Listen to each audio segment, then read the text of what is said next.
We are back in your life, and today is infrastructure the solution to all of our problems, both economical and personal? For years, New Zealand's biggest cities have had gridlock traffic, public transport that doesn't really work, but there is a shining light in the economy. There is Christchurch that we want to break down today. Michael, you and I both talk. We love Christchurch. We do love Christchurch. I was down in Christchurch like 3 weeks ago, something like that. What an amazing city. Looking at a car that's not waterproof. Not waterproof, catches on fire, doesn't have power steering, can't be driven daily. God, it was sexy. It was though. cool though. Yeah, it was cool though. But I'll tell you what, this relates to it. I was test driving the car at like 3:30-ish in the afternoon after I'd flown down. And that's like peak school, traffic. And they were like, oh, it's so bad. Like, bro. I was like driving around. I'm like, we're driving past schools. I'm like, this is not that bad. I mean, like, this is fine. Let's talk about why Christchurch is booming a little bit. So a little bit around the property market to start with, because, we talk about property around here. If we look at Auckland, property prices are down about 23% below the peak. Wellington is about 25% below the peak. Christchurch, 1.6% below the peak. Does that surprise you? And that was a big peak. No, it's not surprising because like if you're down there, it's a nice place to live. And I was doing something with the Wellington Post the other day on like the future of Wellington. And they were basically like, look, the population growth estimate or forecast for Wellington has gone from 40,000 over 10 years to like 800. Literally 800 people, right? And what I was trying to think about is I was like, would I be excited to live and raise a family and like my career and life in Wellington? Probably not. And like instantly I was like, Christchurch though, it's just like, there's a lot going on. It's a nice place to live. It's a beautiful city. The infrastructure is good. You can get around. If you live close to the city centre, which like, to be honest, everyone in Christchurch, most of you do, it's not that you can walk most places. Okay, let's do a quick game. Rank the cities, top 3 cities in the country you would live in. Whoa. In your current situation. So working, professional, blah, blah, blah. Ah, damn. Okay. Okay, well, Kaio's out. Kiri's out. We're my farmers. Not the hustle and bustle of Kiri's not for you. Okay, just like pure, I have no, like, the office can be anywhere. Like, yeah. Yeah, but you've also got to factor in, like, what I mean is, yeah. Relationships. Okay, so you're there. Probably Christchurch. To avoid. Probably Christchurch, Queenstown, Christchurch, Queenstown, Tauranga, Auckland, Invercargill, Bluff, Narrawahia, Hamilton. I could list them all before I got to Wellington. Yeah. You also don't know what instructions are. I said 3. Yeah, I'm not I would them. still go for all of my sins, like Auckland, Christchurch, Queenstown. Yeah. I broke a little bit then. Do not screenshot the face. It was just Christchurch and Queenstown I struggled with a little bit. I think. Why? Because you don't know which order you'd live in them? Yeah. I think I go Christchurch. What's the attraction over Queenstown over Christchurch, for example? It's beautiful. Yeah, pretty much. Yeah. I mean, do you know what is the splitter for me between putting Christchurch first or Queenstown first? Split them.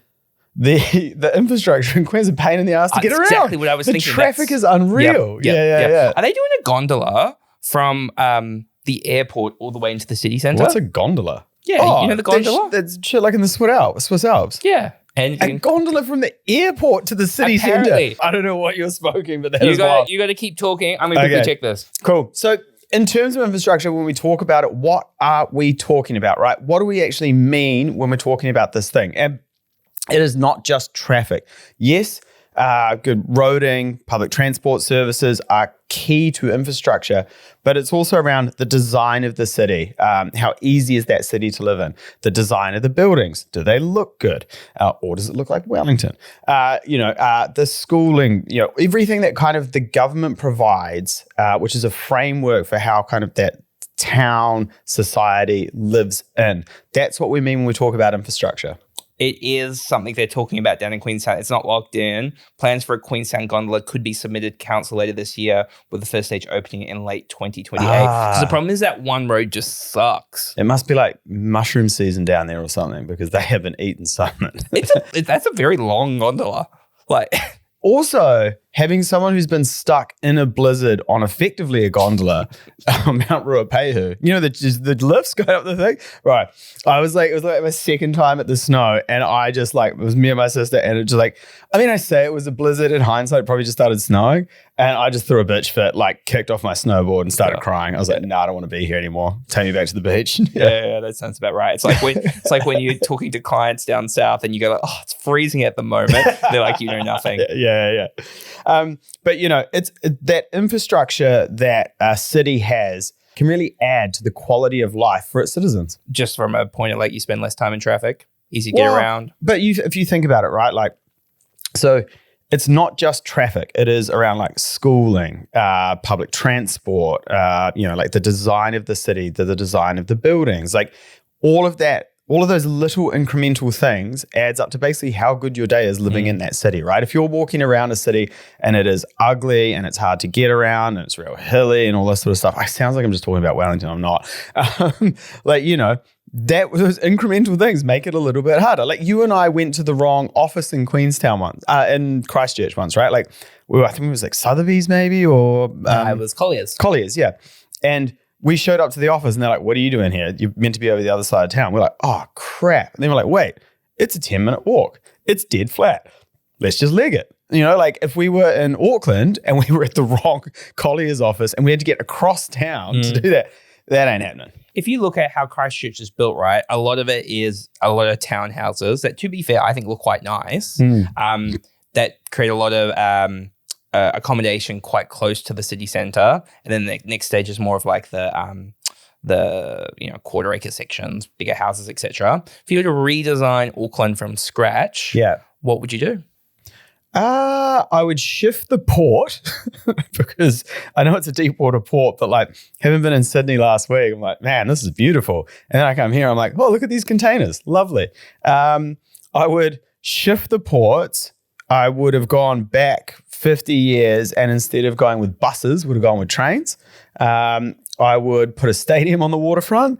I would put 2 crossings over the Harbour Bridge. And then I would have, that's probably the major things you would do. And then I would housing? have, what's that? You wouldn't change the design of the types of houses that we've historically built? No. Okay. Would you? I think so. Because the problem is the city is quite spread opposed to, if you look at the nearest suburbs, if we had more high density housing that would, and quality housing that people want to live in, which I guess everybody wants a backyard, and that's probably a bit of a challenge, but would make it that, I'm just thinking about that. What is that Christchurch comparison? How do you make Auckland feel a bit more like Christchurch? Most of Christchurch's housing isn't high density housing. They just have standalone freehold houses. And right near the city centre, you've got a lot of the Williams Corp stuff where it's stacked townhouses, but they don't have a ton of high density housing, man. I think one of the other things that Christchurch has going for it is a severe lack of Aucklanders, because boy, do you stick out when you go down there, But when we first went down for work, it was I don't think either of us had been there since the earthquake happened. And we're both pretty amazed about the rebuild and where it was at, and that they got to redesign the city. The question is, what are the learnings for the other part of New Zealand? What can they do differently? Yeah, look, I mean, I guess they could say if you were taking out borrowing debt to build a city or build infrastructure, that might be a good type of debt to have. You got to remember that, during the Christchurch rebuild, there's an absolute boom down there in terms of jobs, construction jobs, everything was going nuts down there. There's a lot of money flowing into the economy, and to a degree it's left pocket, right pocket. But it still does create a lot of transactions, which is good for an economy. Listening to town planners would probably be a good thing.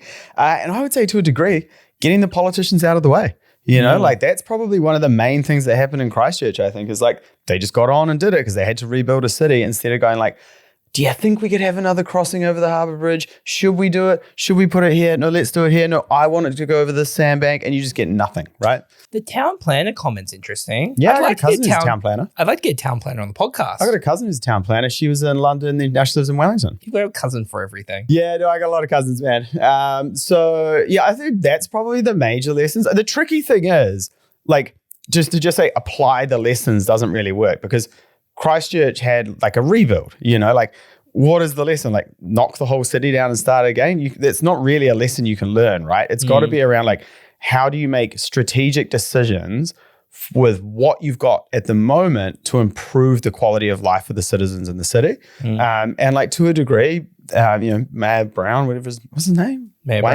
Wayne Brown is like trying to do that, I guess, with like, let's get rid of road cones and take the bureaucracy out of it and that sort of thing. And I really like that guy that you see on Instagram who's the QS, and he reviews all the government contracts, and it'll be like, we replaced 12 steps at a beach because they were rotten and it was 230 grand. And he's a quantity surveyor, and he goes through and he's like, this is $50,000 worth of work at best.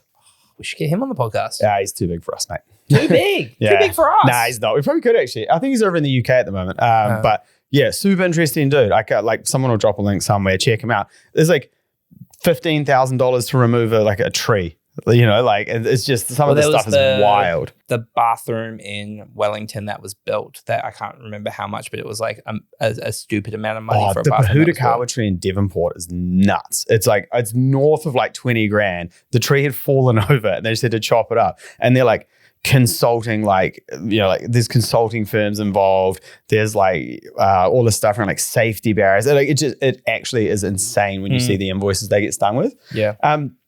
Where this can go wrong, though, is infrastructure, and just building infrastructure does not save an economy. It can prop it up for a little while, but it will not save it in the long run. You have to have the population to sustain it. Otherwise, you can look at cities in China where they have just built and built and built and built and built because there's that sugar high of transactions going on. But then you end up with just like motorways that go nowhere and tower blocks that have no one in them. The only comment would be, though, that New Zealand is like very far away from China in terms of doing too much infrastructure, right? We're kind of like at the complete opposite end of the spectrum right now. Give me some of that infrastructure. Yeah. Anything, please. Come on. Yeah. But hey, look, we've got that brand new rail link. It's opened? No, it hasn't opened. No. But it's on track to be open. It's on target, right? It will be. I don't think anything has ever been on target, but it would be interesting to see what the economic impact of that is once it gets opened. Yeah, it would. All right, we'll wrap it up there. Please make sure to like, review, subscribe, and we'll catch you next time. Cheers.